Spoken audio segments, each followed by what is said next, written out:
How are most Indians multilingual?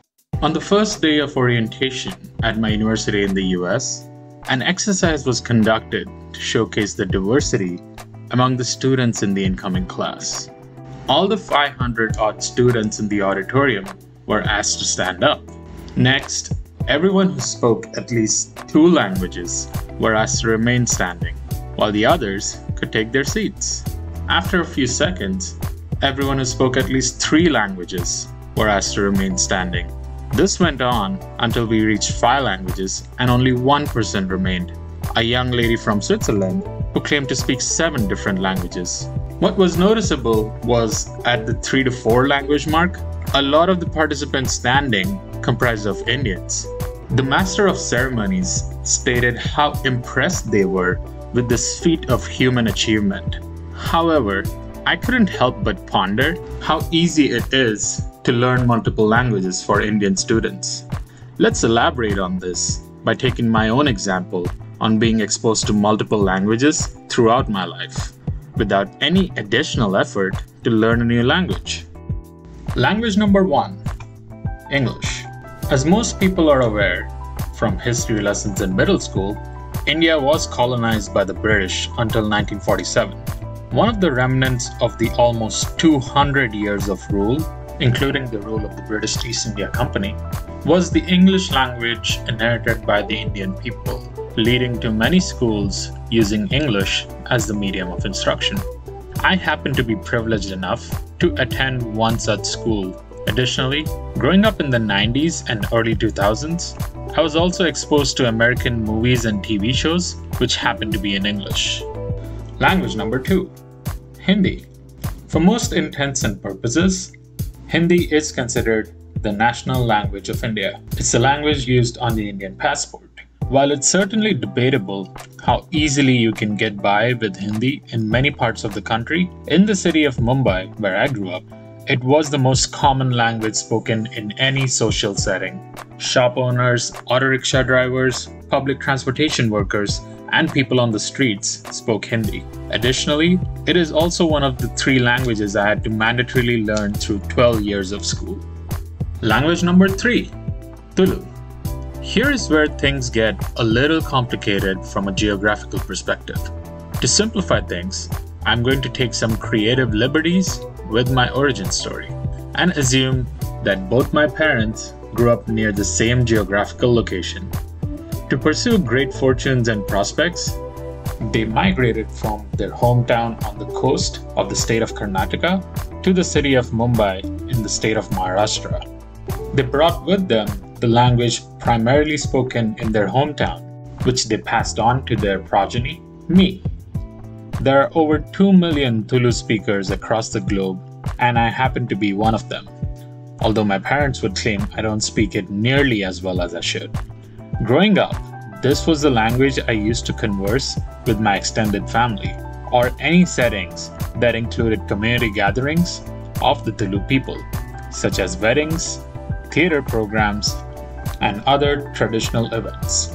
This type of language is colloquially known as the mother tongue. In a metropolitan city such as Mumbai, with a huge immigrant population, it is not uncommon for people to have a mother tongue different from the national language or the state language.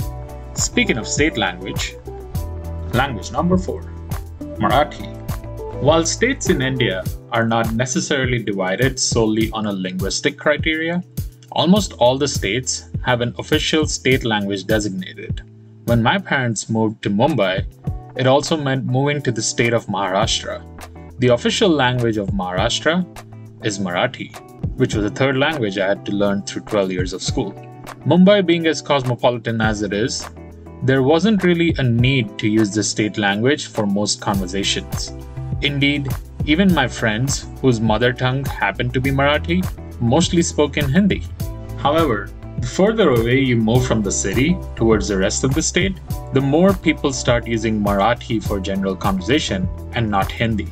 While I will not claim to be fluent in the language, if I am dropped in a remote corner of Maharashtra, I can get by with my limited knowledge of Marathi. Bonus languages. As I had mentioned earlier, Mumbai is a melting pot of immigrants. Growing up, I had friends that spoke different mother tongues, and at a young and impressionable age, I heard them speak with each other as well as their family. While I will not claim to have the capability to speak any of these languages with native speakers, I can definitely understand it when it's spoken in front of me and, more importantly, if they're speaking about me. These include Gujarati, Kutchi, Sindhi, and Punjabi. Language versus dialect. I know some of you might be asking, are these really languages or are these just dialects? Wouldn't it be easy to understand one if you're fluent at the other? For a spectator with a non-Indian background, these languages may meld into a generic word jumble that every Indian is familiar with, not realizing that for most Indians themselves, many of these languages provide just as much of an alienation. As a native Tulu speaker, if someone speaks Tamil, I would be just as nonplussed as my non-Indian friend.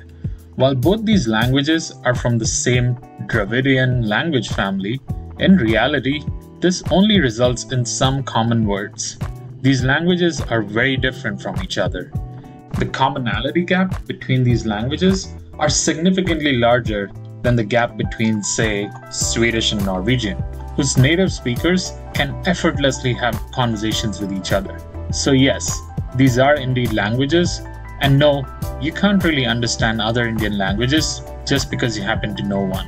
Lastly, for those who wish to engage in the language versus dialect debate, I would like to use a quote I came across in this article in The Atlantic by the linguist Max Weinrich. A language is a dialect with an army and a navy. In conclusion, languages are hard to master, and people who actively pursue fluency in a new language are quite admirable. However, there isn't always an implied achievement or feat in being multilingual. Some of us simply did not have a choice.